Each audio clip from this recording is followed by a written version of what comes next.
So the title of today is called Happiness Even When Shit Happens. I thought that might get your attention. Because you could say about 5% of our suffering comes from shit just happening, right? 5%. So you have to learn how to be happy even when that 5%, like stuff happens, right? You get sick.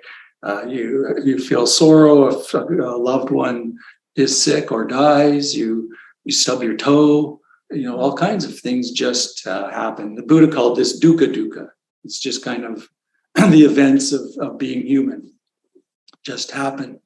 And I throw out the number 5%. It's about 5. I mean, you can judge in your own experience. The other 95 is, of course, the suffering that we create in our minds about what happens in our life, whether it's good or bad. We can just make stuff up and suffer, right? Have you noticed that? Just make stuff up and we suffer. So, but I'm going to talk about the other 95% in future weeks. Today, I want to talk about how we can be happy when just kind of the dukkha dukkha happens, the natural, the being human kind of suffering. So I want to delve into the couple of things that you need to kind of realize in order to be able to be happy when shit happens, when things kind of go a certain way. So there's a way to be happy amidst the pain and sorrow, the kind of natural pain and sorrow of being human. So there is a way that we can maintain this happiness. And stuff does happen. It's the first noble truth that shit happens. You could say that the Buddha didn't word it that way, but that suffering does occur, both dukkha dukkha and mind-created dukkha. It's the first noble truth. So the question is, can we be, given this truth, can we be happy during this pain and sorrow? Or can we only experience happiness when there's an absence of pain and sorrow? Is that kind of how it's going to be? Are they mutually exclusive? Kind of incompatible? You can only have one and the other. So is it possible to be right in the throes of pain and sorrow and still be happy?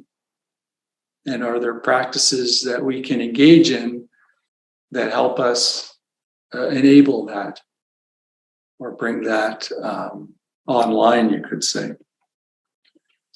So to experience happiness amidst pain and sorrow, I'm going to say that there's two things that need to happen for you. First, you must realize the first noble truth, that shit happens, right? So when it does happen, you don't go, oh my God, why me? Well, it's you because you're human. You get sick because you have a human body. People die because they have human bodies.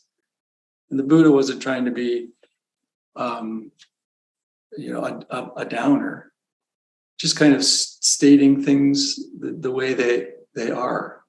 So we don't kind of bury our heads in the sand and not be able to kind of face the things that are part of being human. So that's the first thing, is realize that suffering, pain and sorrow, and I'm talking about the 5%, the pain and sorrow is an inevitable part of being human. And the second thing is that pain and sorrow and happiness are not incompatible. They're not mutually exclusive. You don't have, if you have one, you can't have the other. So I'm going to kind of present ways that we can engage with life such that we can actually be happy when we're experiencing pain and sorrow. And here's a little story to illustrate this. Imagine that you're in a hospital bed and the prognosis isn't good. Your doctor comes in and you keep telling her that you're frightened and anxious. You tell her that death scares you and you can't imagine being without your loved ones. You say that it feels like your whole world is falling apart. Your doctor listens carefully and you wait for her to comfort you and reassure you. Instead, she says, I understand what you're saying, but are you happy?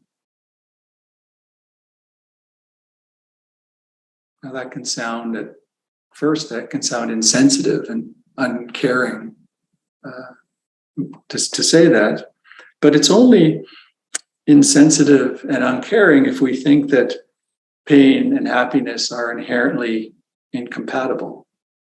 This person couldn't actually be happy amidst very deep pain.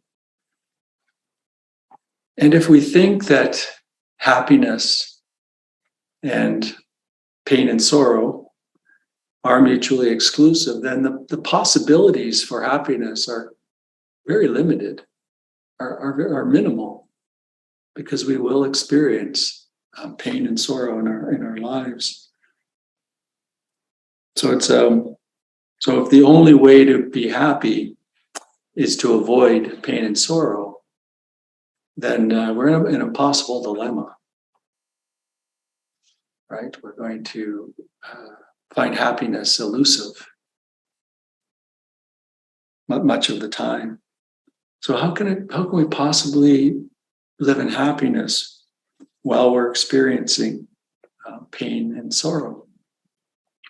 I worked my life over the years, worked in different refugee camps and war zones, and saw abundant happiness amongst the pain and sorrow that was being experienced by the people there. So I always wondered, why is that? Why are people laughing and quite joyful and very, very happy and in a very tough situation? At first, it was near impossible for me to remain happy in those situations. I would get very sad, would feel depressed from what I was seeing. And I could see that I was kind of transferring that to the people that I was engaging with as well. I could kind of bring a room down just by, coming in with this kind of sad, depressed look on my face. Eventually, a nurse said to me, "Why do you bring sorrow into the camps?" These are refugee camps in this case. "They have enough sorrow. Please bring happiness." That was kind of my first kind of like, bring happiness. How can you be happy? And this was, I was in my 20s at the time. How can you be happy in this? I was shocked. And then I slowly realized that she was right. I saw that my contribution to the situation came as much from my presence, from my being, as it did from the work that I was doing. That was just as important.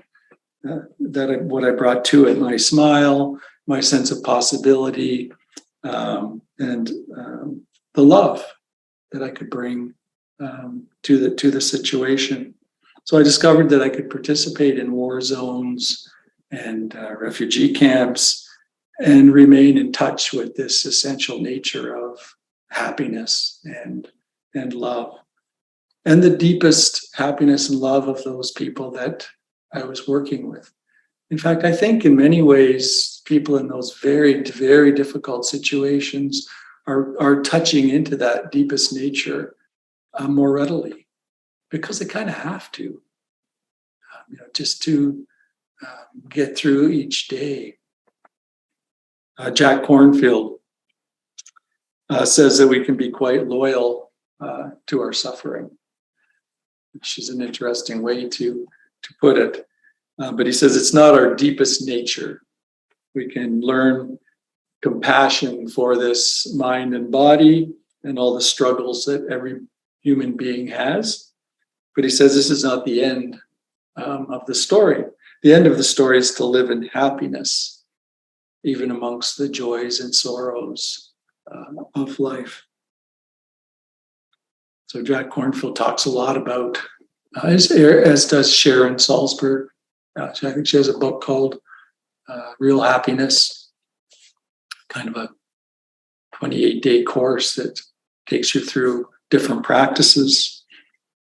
So there's some bigger understanding of happiness that Jack is pointing to. And we don't have to practice for 15 years. We don't have to go to Thailand and sit in a yurt in the forest. Don't have to go to an ashram on a 3-month retreat. Do 7 hours of yoga every day. I've done a lot of these things, so I'm telling you, you don't have to do these things. Because I thought that, if I do these things, this is what I need to do in order to get it right. And I kept thinking, it's just around the corner. We don't have to do all that and think then we'll somehow get it somewhere in the future. It's like, it's your birthright. It's here, right now. Right now. Is a quote from Rumi. When I run after what I think I want, my days are a furnace of stress and anxiety. Let me say that again. It's a good sentence, Rumi. When I run after what I think I want, my days are a furnace of stress and anxiety. If I sit in my own place of patience, what I need flows to me, and without pain. If I sit in my own place of patience, what I need flows to me, and without pain. From this, I understand that what I want also wants me, is looking for me and attracting me. This is a great secret here for anyone who can grasp it. The meditation practice that is helpful in cultivating this happiness amidst pain and sorrow is what I call a letting go meditation. So the intention here is to just be present with your direct experience, whatever you're encountering, moment to moment, whatever is arising and passing. So not the thoughts about it, but the bare experience. When I say it's bare of narrative or commentary or decision. It's just what is. So there's a sound, there's a body sensation, another body sensation, another sound, a thought, the breath. So we just experience it all directly, just as it is. We're letting it flow. And what we're letting go of here is the need to control or interfere with this natural flow.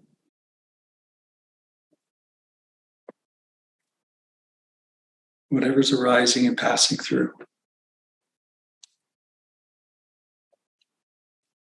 And if we see the impulse to control or interfere, notice that this is just a thought, right? It's just it's arisen as a thought that can also just be seen directly and let go. Isn't that interesting? Because any movement to struggle or try to control or interfere with what's arising, it first appears as a thought that is relieved and then acted upon. If it's just seen as a thought arising, it let go, it self-liberates, it lets go naturally. It's not something you do to let go. It just flows, it flows through. So we're contacting and opening to our experience directly. So the letting go meditation, I think, is very helpful because when shit happens, pain and sorrow arises, we can go, here's pain and sorrow. Here's the body sensations, thoughts, feelings, emotions that are arising with it, and allowing those to flow. If we struggle with them in some way, it becomes very difficult to connect with our inner, deepest, essential nature of happiness and love, because it gets all clouded over, right? It gets covered by all the egoic struggle. Yeah. Oh, I've got a little story here. Who told this story? Wendy Campbell, about a meeting with the Dalai Lama. This is an old story from many years ago. The meeting focused on the five most important, they put together 5 questions for the Dalai Lama. The 5 questions were: how do we address the widening gap between the rich and the poor? How do we protect the earth? How do we educate our children? How do we help Tibet and other oppressed peoples? And how do we bring spirituality and a deep caring for each other through our lives? And the Dalai Lama said, well, all the questions fall under the last one, so I'll just answer the last one. If we have true compassion, then all those other things will happen. And then he said, I'm going to share with you a practice that will bring increased love and compassion into the world. And then he asked everybody at this meeting to go home and share this with people in their communities. And it's a very simple and interesting practice. He says, and I spent some time doing this, and I do every once in a while come back to it. Spend 5 minutes at the beginning of each day remembering we all want the same thing: to be happy and to be loved.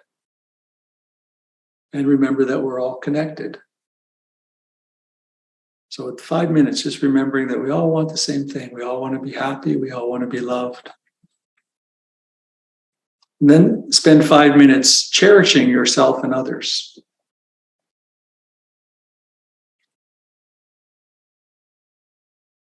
Letting go of judgments. You just breathe in, cherishing yourself. Breathe out, cherishing others. And if the faces of people you're having difficulty with appear, cherish them as well. I like the way you put that. That's a good way to put it, loving kindness. If the faces of the people you're having difficulty with appear, then send them well wishes. So cherish them as well. 3, during the day, extend that attitude to everyone you meet. We're all the same, and I cherish myself and you. Do that with everybody you come across, even like shopkeepers, clients, family, colleagues. That attitude of we're all the same. We want happiness and to be loved, and I cherish myself and you. And 4, stay in the practice no matter what happens.